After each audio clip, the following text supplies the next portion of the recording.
Assalamu alaikum wa rahmatullahi wa barakatuh. Welcome back. This time we are talking about booklet 16, unit 5.3, and we are talking about friction. Okay, so let me start by doing the usual thing I like to do here. Answers and notes. Okay, let me just move the camera slightly. And I would like to say Ramadan Mubarak to everybody as well. Let's have a look. So before we start, I'd like to watch this video that'll make things a little bit easier to understand.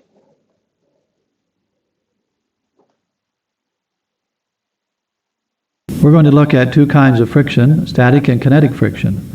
Now, here's an example of kinetic friction. If I push this brick, it slides across the table, obviously, and comes to a stop. Something is bringing it to a stop. We take that to be a friction force. Now, since the brick is moving, that's called sliding friction, or another word for it is kinetic friction. Now, a characteristic of kinetic friction force is that the force always acts opposite the direction the object is moving. So the brick moves this way, the kinetic friction force is that way. All right, let's take a look at another kind of friction force. This one an example of this one is the force between the tires of a car and the road. Let's get this car going.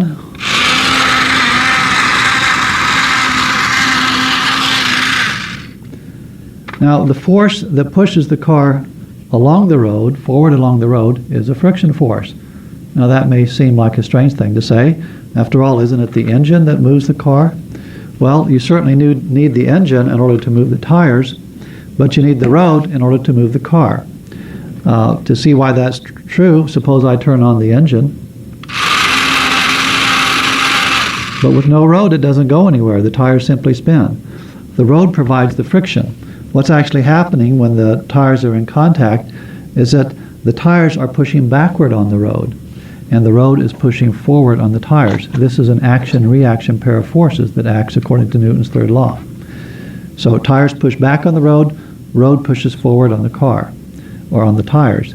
And that push force is a friction force. And in this case, we call it a static friction force. We use the word static because static implies no motion. Now, it's not that the car isn't moving, it certainly is, but the wheels are not slipping along the roadbed, at least not in normal operation. Now, here's another example of static friction. Let me put an object on this brick. If I tilt the brick a little bit, the object stays there. Well, what keeps it there? It's a static friction force. There's no motion between the bar and the brick. Now, if I tilt it enough, the bar begins to move, and so the static friction force became a kinetic friction force at that particular point. One more example of static friction force has to do with the force required for us to walk. In order to walk across the floor has to push you forward. It's a static friction force. What's happening is that your shoes are pushing backward on the floor, and the floor is pushing forward on you. Again, if that seems strange, just imagine that there were no friction between you and the floor. Maybe it's an icy surface, or maybe you're walking on ball bearings. In that case, you simply slip and fall. You don't go anywhere. So you can try as hard as you want, but you're not going to move. So you've got to have that static friction force between your feet and the ground in order to move. So static friction is necessary for human locomotion, at least the kind that we normally do. Okay, very interesting video. I've got to believe that basically almost every physics teacher is a little bit strange, just by nature. Right, let's have a look. So this is what we're talking about today. We're talking about static friction. We're talking about dynamic friction, also known as kinetic friction. Okay, so basically, in short, let me just summarize everything we're talking about. Static friction is the friction that exists between objects before they start moving, while dynamic friction, also known as kinetic friction, is the friction that exists between objects when they are moving against each other, when they are moving. Okay, so I'll just show you a quick example of that, just like the example in the video. So there is I've got a tissue box here, and I've got, try and do this properly, and I've got well, a roll of tape. So I'm going to put this roll of tape on top, and I'm going to tilt it slightly until it starts moving. The reason why it's not moving is because of static friction, but eventually it'll get to a point. See, now at this point, it overcomes the static friction and it starts moving. Now I'm going to show you another example, very similar. Okay, tissue box. Once again, I'm going to use a roll of tape. This time I'm going to push it. As I'm pushing it, you see that as I'm pushing it, this friction between the two surfaces is called dynamic friction. So there you go. That's a small snippet of the idea of dynamic friction as well as static friction. Okay? And of course, there are benefits and there are cons. As mentioned in the previous video, cars wouldn't actually be able to move without the existence of static friction, which is the friction that exists between objects when they are not moving, when they are standing still. How is that? Well, the way the car moves is it has rubber wheels, and then you've got the road, which is made out of asphalt, and there's a lot of friction between the rubber and the asphalt, which is why you couldn't just move a car along unless you release the handbrake, right? You can even park it at a hill and it would stay still.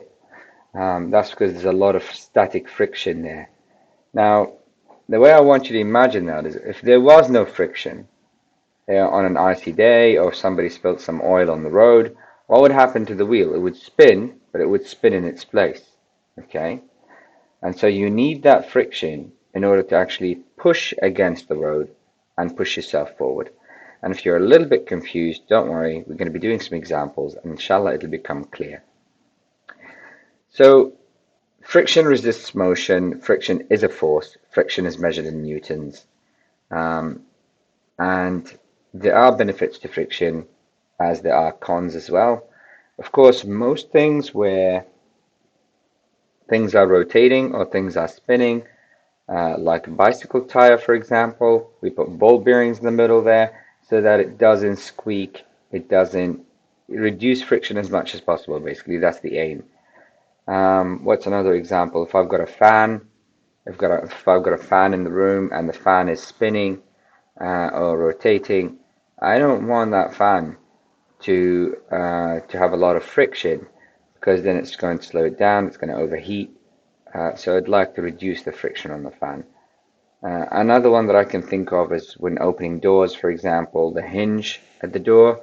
I don't want that to have a lot of friction because then it'll start squeaking. So I might want to oil that to reduce the level of friction. That's the sort of scenario where friction is bad. But however, where's friction good is, well, the classic example is cars. Cars need friction to move forward, but also humans. So you wear shoes that have a lot of grip. What that means is they have a lot of friction. Otherwise, if you were to imagine a scenario where you're running in socks on tiles, okay, it's a bit hard to run with tiles and dangerous as well. But because there isn't a lot of friction, you couldn't really grip. Whereas if you're running with shoes with rubber soles, that's going to have a lot more friction and it's going to allow you to run faster. Okay, we'll revisit this idea as we go along. The other thing about, so we're going to start by talking about kinetic friction, which is friction between moving objects. And the other thing I'd like you to know about that is basically it is proportional. So it is proportional to the normal force. And what that means is as you increase the normal force, you increase the amount of kinetic friction. It does have a formula. So kinetic friction formula is referred to as such. So we've got kinetic friction equal to mu sub k, which is the coefficient of kinetic friction, multiplied by the normal force. Okay? Now, why is that? Well, this thing here, remember when we were talking about spring constant, and that is F equals kx, right? So every spring has its own special number by which it stretches, right? Every spring. So if it might have a soft spring, then it'll stretch a little bit, or it'll stretch a lot compared to a very hard spring. Well, this is a similar scenario here. Basically, any two objects that come in contact have a special number of what we call the coefficient of kinetic friction as they rub against each other. And so I've got some examples here in the table over here that shows me some of these examples.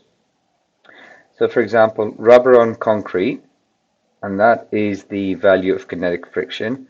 I don't want you to worry about the static friction just yet. We'll come to that as well. Steel on glass, glass on glass, steel on ice, and human joints and so on.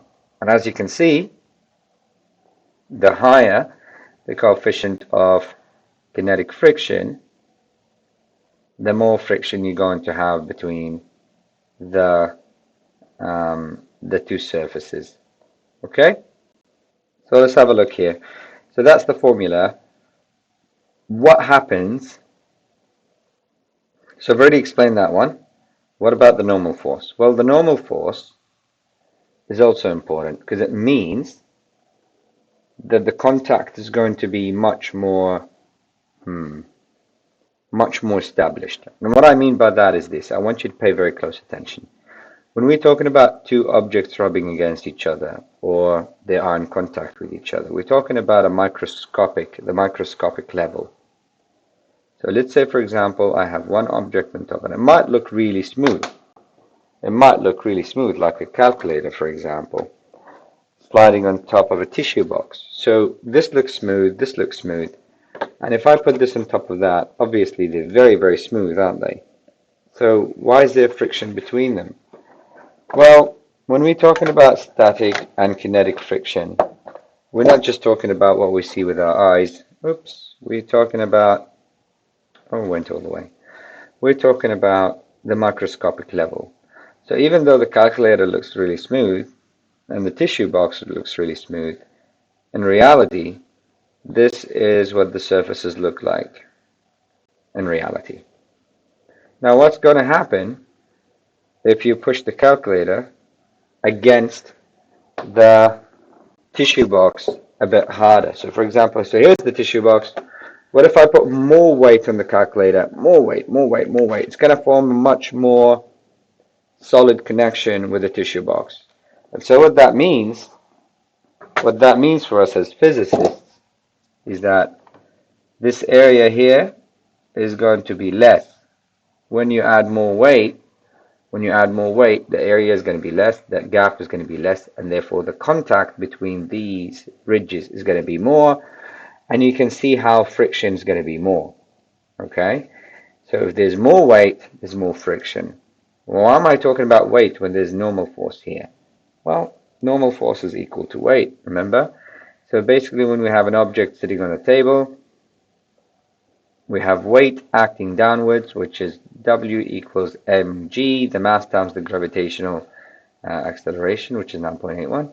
And we also have normal force acting upwards, which is, what is normal force? Well, guess what? It's also mass times gravity. It's exactly the same. It's exactly the same. It's equal and opposite. And so that's why I'm talking about that. Okay, so those two things are the factors affecting friction force or kinetic friction force. Remember the friction coefficient, okay, coefficient of kinetic friction. I hate writing on glass, partly because of the friction between the pen and the glass. Sorry. And of course, the normal force, which is equal to weight, which is mass times gravity. Okay. And so what happens if I double the normal force? Well, I think some of you would have figured that out by now. If I double the normal force, I double the friction. So if I have two blocks, as in here, instead of one block, and they're the same mass, so 5 kilograms or 10 kilograms, then the friction force is literally going to double. It is directly proportional. You double the normal force, you double the friction force. You triple the normal force because you triple the mass, you triple the friction force. Okay, so here we have an example. Someone at the, excuse me just a second while I find my notes as well.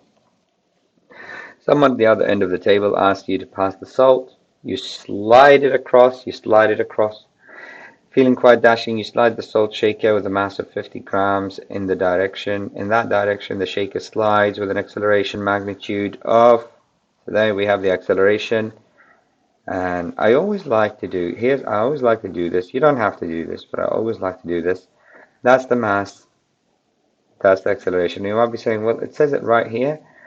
It's just a habit. I always like to label it, put the letter on the top. Just makes it easier for me not to confuse it, because sometimes when you're copying the numbers across, you might be copying the wrong value. Okay, so that's the acceleration, that's the mass, and comes to rest at the desired location. So obviously Vf equals 0. What is the coefficient of kinetic friction between the shaker and the table? Okay, interesting.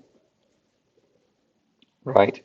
So the first thing I want you to understand is that Fk, friction force, is equal to the coefficient of kinetic friction multiplied by the normal force.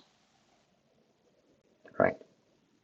So, and we know that normal force equals mg. So I'm going to rewrite this, and I'm just going to say Fk equals mu sub k multiplied by mg. Okay, now how is that going to be helpful in any way? I also know that force is equal to mass times acceleration, and that comes from Newton's second law. Okay, so how are these two things helpful? Well, that is equal to that. So knowing those two things, knowing that this here is equal to this here, I can work with both of these. What I can do is I can do this. F is equal to Fk in this case. And so Ma is equal to mu sub k multiplied by m multiplied by gravity. Now, some of you clever cookies would have realized there's m on both sides, so we can actually divide by m and get rid of m. And so now I can find mu sub k, because mu sub k, so acceleration equals mu sub k multiplied by g, and therefore mu sub k is equal to a over g. Let's continue here. Mu sub k is equal to a over g, which is going to be equal to 0.787 all over 9.81, and that is going to give me the value.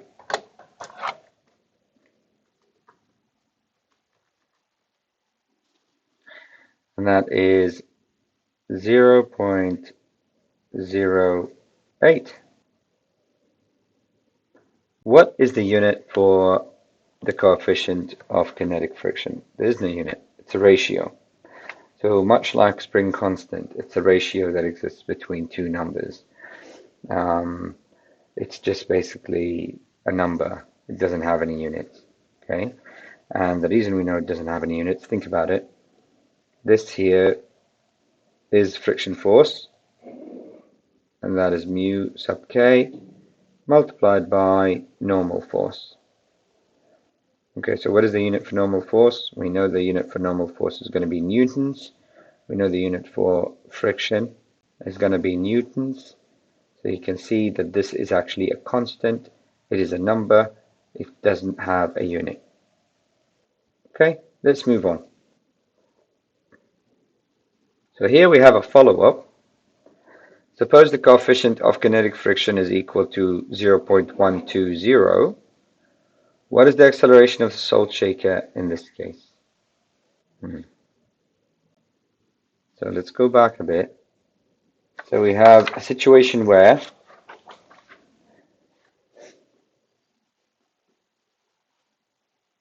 the coefficient of kinetic friction was changed.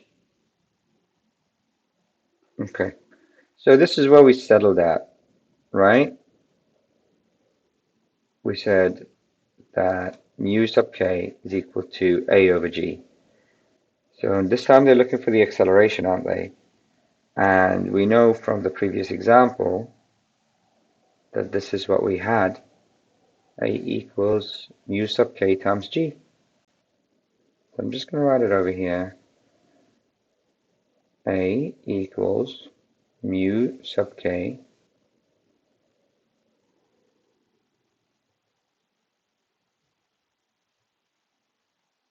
times g.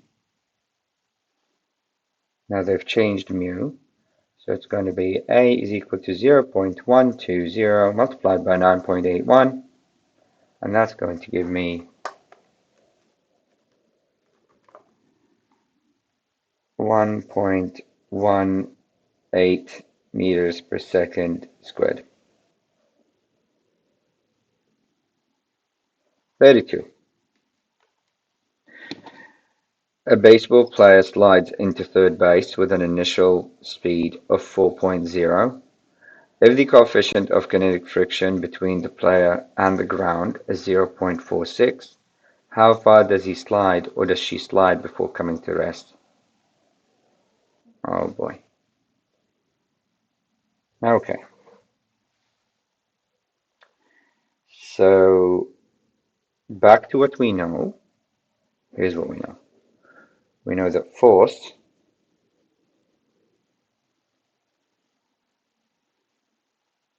Fk is equal to mu sub k multiplied by n. Now we also know that let me change colors, is equal to ma, which is equal to mu sub k multiplied by mg, because that is equal to mg. Why am I doing that? Because I'm not given the mass of the player, so I'm trying to eliminate the mass. So once again, I'm going to try and eliminate the mass. And then I'm going to try and find what A is, because it looks like I'm going to have to use a kinematic equation. Well, yes. So what do I have? Acceleration is going to be equal to 0.46 multiplied by 9.81. And that's going to be 0.46 multiplied by 9.81. And that's going to be 4.51 meters per second squared. That's what we have so far. We haven't found what they're looking for. They're looking for the distance, aren't they? How far? How far the distance? I've got the acceleration. I've got the initial and the final speeds. Can I work out the distance? Of course I can. So it's going to be Vf squared equals to Vi squared plus 2a, not t, 2a x, or the displacement. What do I do from here? I know what Vf is, so let me just rearrange so I can have displacement on one side, or x.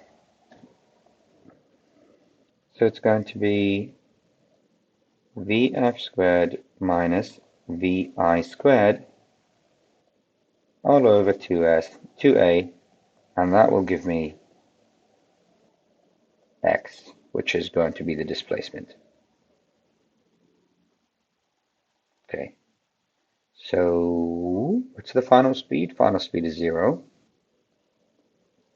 Final speed is 0. 0 squared minus 4 squared. Oops. 4 squared all over 2 times 4.51. Why'd you do that? And that will give me the answer. So 4 squared divided by 2 times answer. 1.8 meters. I realize this is a little bit tricky. The good news is we will not be asking you too many questions that involve multiple aspects of physics. So this involves using kinematic equations as well as using friction coefficients. So there won't be a lot of those questions. Okay, moving on. So static friction acts to prevent motion from starting. So I think I've already covered this point. Basically, that's just like what I showed you, the tissue box and putting something on top of it and then slowly tilting it. So obviously, that object doesn't start moving until it overcomes static friction. It's a bit like when you're sitting on a slide in the park and you don't start sliding down even though you're sitting on it. That's static friction stopping you from sliding. The same thing happens when you try and slide a book across the table. If you apply just a little tiny bit of force initially, it's not going to cut it. And then you're going to have to add a bit more until it slides. And that's a fun experiment you can do. Actually, what you can do is you can get a rope and you can tie it to any object you want. And what you can do is then you can put the rope or the string over the side of the table and start adding more and more weight to it. Or you can just simply pull it using, if you've got a force meter as well, you can increase the pulling force and see how long it takes to overcome static friction. Because as soon as that book starts moving, you've overcome static friction. And then you've gone from static to kinetic friction. So static friction, remember, is the friction that exists between objects that are not moving or to start them moving. You have to overcome that. And then kinetic friction is what exists when they are actually moving, So a very quick example, I'm trying to move my hand against the other hand. I'm trying to do it now. It still hasn't come static friction. Static friction is right there. I can feel it. It's holding them together. But once I've overcome static friction, now it's kinetic friction. Okay? Right, moving on. So the same dealio with static friction as kinetic friction. So we've got Fs max equals mu sub s, because the s this time doesn't stand for kinetic friction, it stands for static friction, multiplied by the normal force. Okay. Now, unlike dynamic friction, it is not directly proportional. So what that means is if you double the normal force, you don't exactly double the static friction. It does have a limit. There is a limit to how far you can move those two ridges close to each other. And once you move them enough, and all the little tiny mountains are just really pushed against each other, it doesn't matter how much more mass you add to it, it's not going to make a difference. So there is a maximum limit. Okay, moving on. So here's an example, very similar to what I was just telling you about measuring an object's static friction using rope. So we've got students in physics lab design an experiment to determine the coefficient of static friction between a 1.8 kilogram jack-o'-lantern, which is this guy here, and the tabletop on which it rests. Their setup is shown in the figure below. The basic procedure is to pour sand slowly into the pail until the pumpkin begins to slide. So here they are. They're pouring sand slowly into the pail until pumpkin begins to slide. The pail with the sand in it is then placed on a scale and found to weigh 11 newtons. What is the coefficient of static friction between the jack-o'-lantern and the table? Okay, so very, very easy by the sound of things. So what we need here is we need the formula, which we know is static friction is equal to mu sub s, which is the coefficient of static friction multiplied by the normal force. Do we know the normal force? Well, not yet, but we know that it's equal to mass times gravity. Do we know the static friction coefficient? No, that's what we're trying to work out. That's what we're trying to work out, okay? But we do know the total force is going to be 11 newtons. Simple stuff, really. So 11 newtons is equal to mu sub s multiplied by 1.8 multiplied by 9.81. Okay, 1.8 times 9.81, and that equals to 17. And that is equal to 17.66. So what I can do is go mu sub s is equal to 11 newtons divided by 17.66 newtons. And that is going to equal 0.62. That is the coefficient of static friction.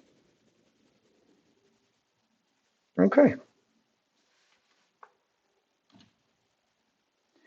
We've got a follow-up question now. Suppose the coefficient of static friction is 0.55 instead of 0.61. Is the weight of the pail and sand necessary to start the pumpkin moving, in this case, greater than, less than, or equal to 11 newtons? Okay, so we're looking to see if this thing has changed. Okay, so let's see.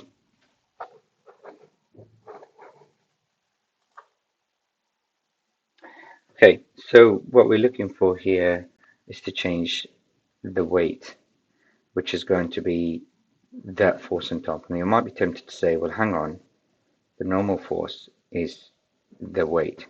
But in this case, you're talking about the weight of the pail, which is actually acting this way.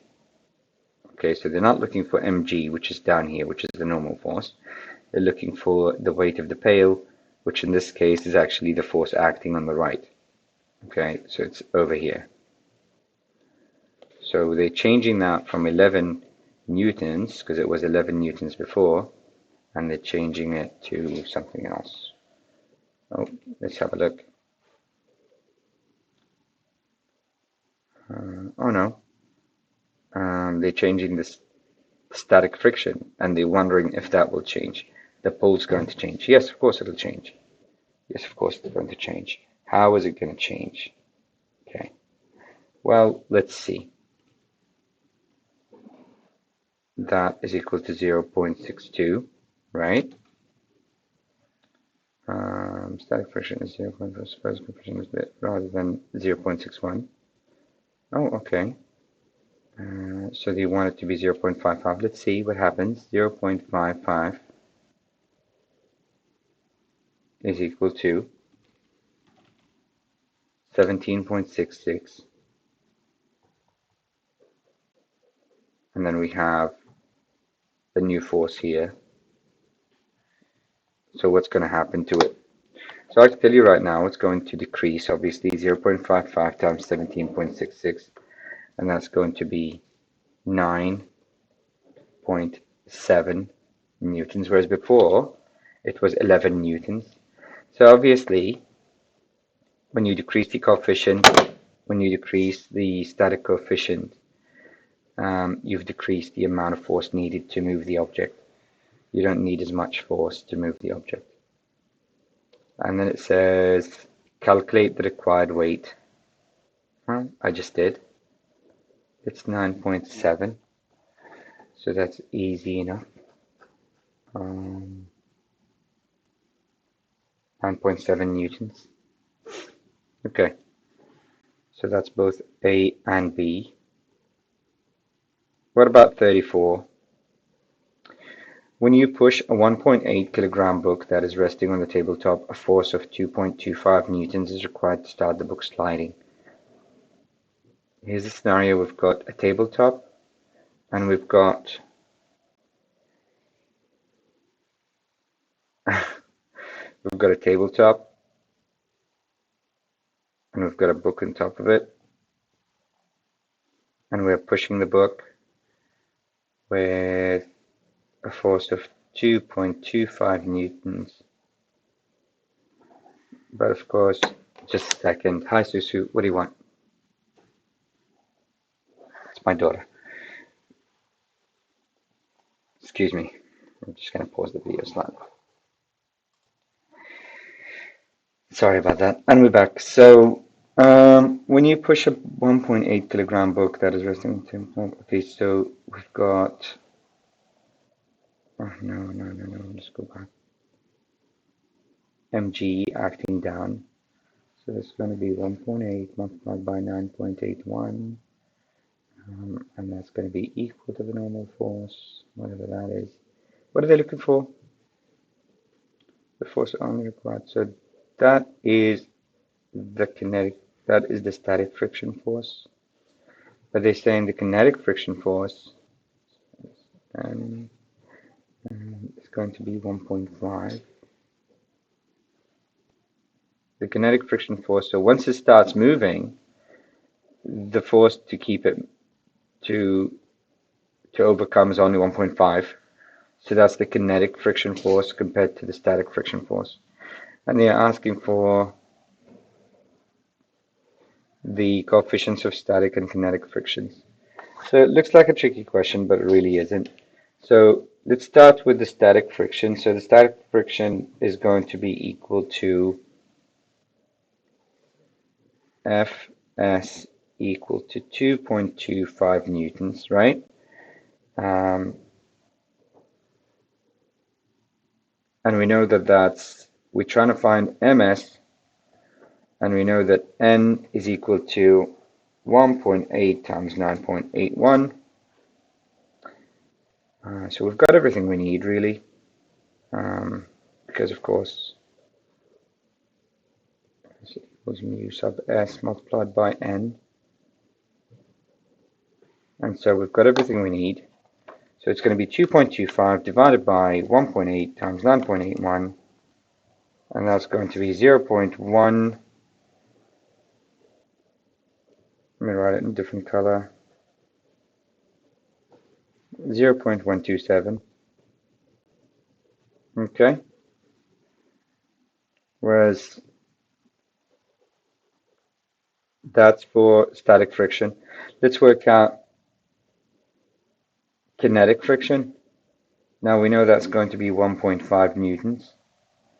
We're trying to work out m sub k, which is the coefficient due to kinetic friction. We don't know what that is, but we know the normal force is going to be 1.8 multiplied by 9.81, just the same.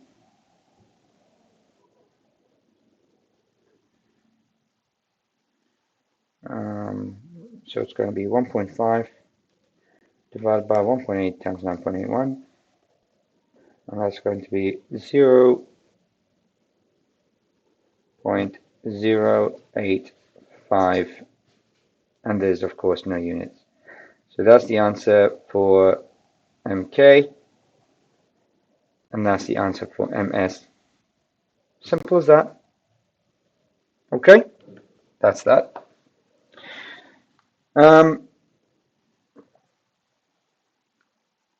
A car drives with its tires rolling freely. Is the friction between the tires and the road kinetic or static? I want you to give this a bit of a think. So here's the deal. Here's what they're looking for. Once again, I'm going to use my tissue box. I'm going to use this as a tire. When the tire is moving, it's moving like that, okay? And it's not moving like that, okay? If it was moving like this, then it would be kinetic friction between the rubber and the road. And that's what happens during braking. at least not ABS braking, but braking.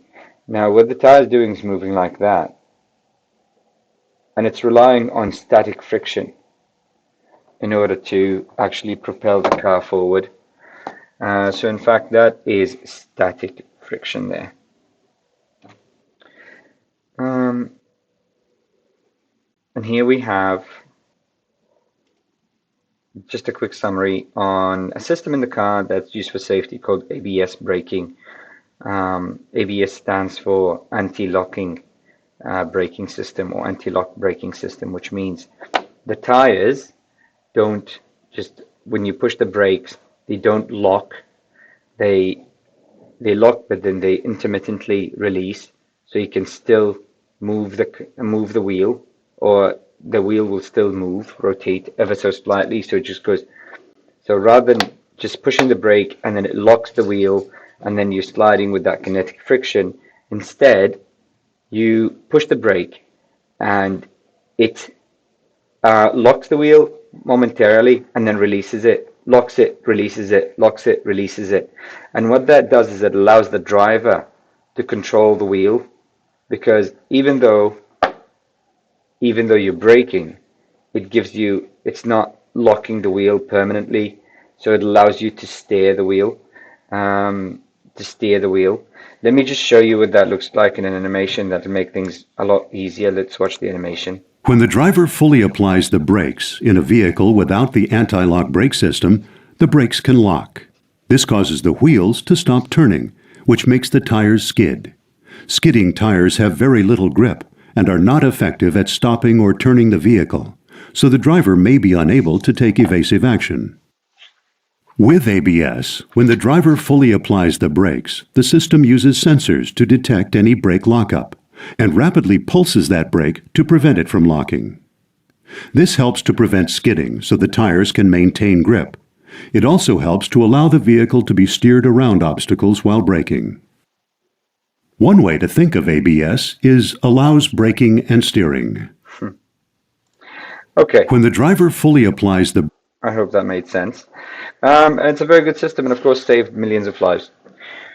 Right, let's talk about some of these concept questions. So 5.3, we're talking about friction, both static and dynamic. Number 35, apply. We've got a question of application here.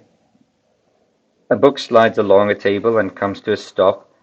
How are the normal force and the force of kinetic friction affected if a second book is placed on top of the first and the stack of two books is slid across the table? So we already know what's going to happen here. If you place a second book, then it'll double the normal force, and if you double the normal force, then you double the friction. So 35, since kinetic friction is proportional to normal force, if you double the normal force, you double the kinetic friction. So how it's going to happen to the kinetic friction is going to double.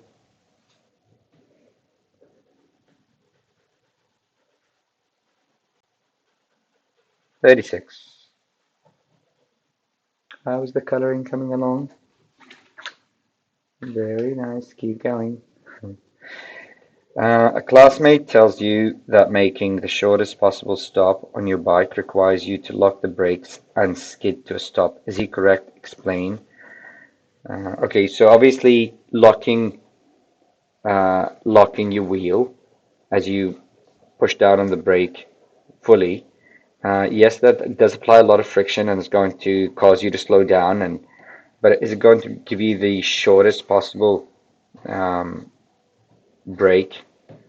No, that's not entirely correct. As we know from the previous example from the ABS video, basically locking it will only utilize kinetic friction, whereas locking and releasing utilizes static friction, which is normally higher than kinetic friction. So that's another point that I neglected to mention earlier. Static friction tends to be higher than kinetic friction. So the amount of friction force that you need to overcome to start something moving is normally higher than the amount of friction force that you need to overcome while they're already moving against each other. So that's why static friction is useful when braking. So are they entirely correct? Do you need to lock the brakes in place and that's it? No, you don't. You can lock and release or just do a gentle pulsing effect, for example. So I'm just going to summarize that and say not entirely. Number 37, identify which type of friction tries to hold the object in place. Static. Static, the word simply means not moving. 38, give examples. Describe two everyday situations in which friction is desirable, undesirable, and two everyday situations in which friction is desirable. Okay, I'm not going to write them down. I'm just going to explain them. So you've all got drawers at home that you open and close. You're trying to minimize the friction, obviously. After a while, if you have a lot of friction, the drawer becomes really hard to open. A ceiling fan that's going. If the ceiling fan has a lot of friction, then it starts overheating, starts making noise.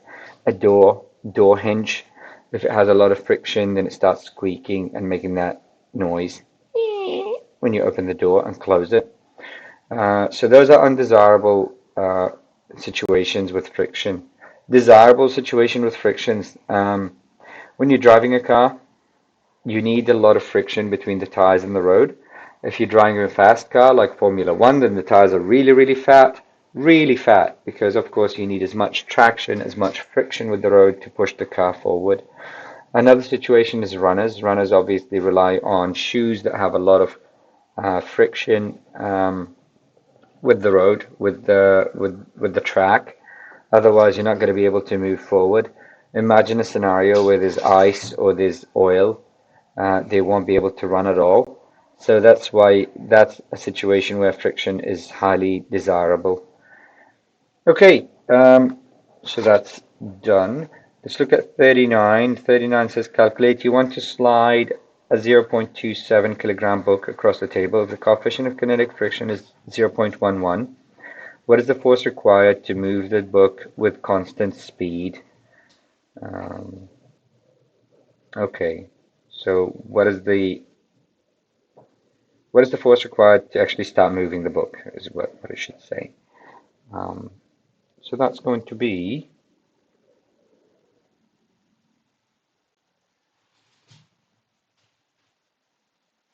Fk is equal to 0.11, because that's mu sub k, multiplied by the normal force, which is going to be 0.27 times 9.81.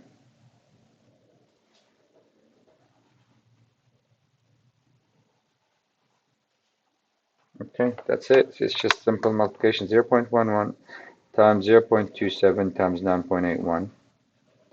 And so that's going to be 0.29 newtons.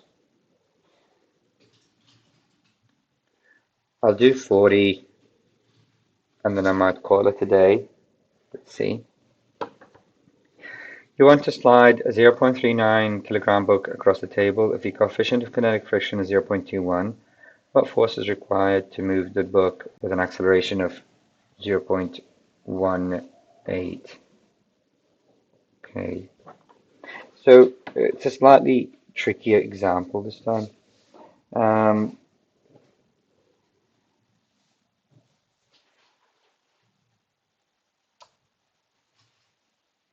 do we actually need? We don't need that. We don't. We don't actually need we don't need the kinetic friction coefficient in this case. You want to slide the thing across the table. The coefficient of kinetic friction. What is required to move the table with the acceleration of this?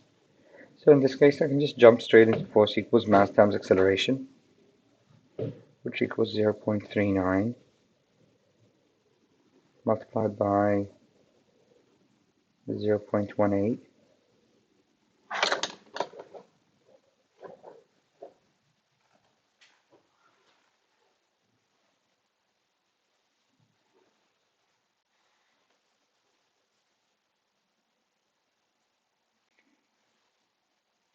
Right. So that would give me Hang on. What am I doing? Oh no, you need both. You need both. Silly me. Sorry, let me start over. Okay, what you need here. Oh, sorry, even I got confused. We'll leave that because that is the push force times 0.18. So basically this is where you need the net force. Force net is going to be equal to the push force plus, oops, let's go back, plus F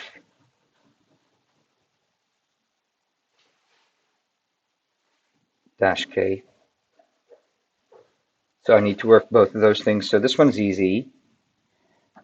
That's going to be 0.39 multiplied by 0.18, and that's going to be 0.0702. I'm just going to write the whole thing for now.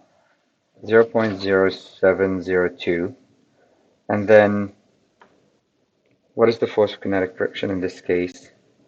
Can I work it out? Of course I can work it out. So that's going to be Fk equals Mk times N, and that's going to equal, okay, so that's going to be 0.21. Oh yeah, let's keep, can we go back?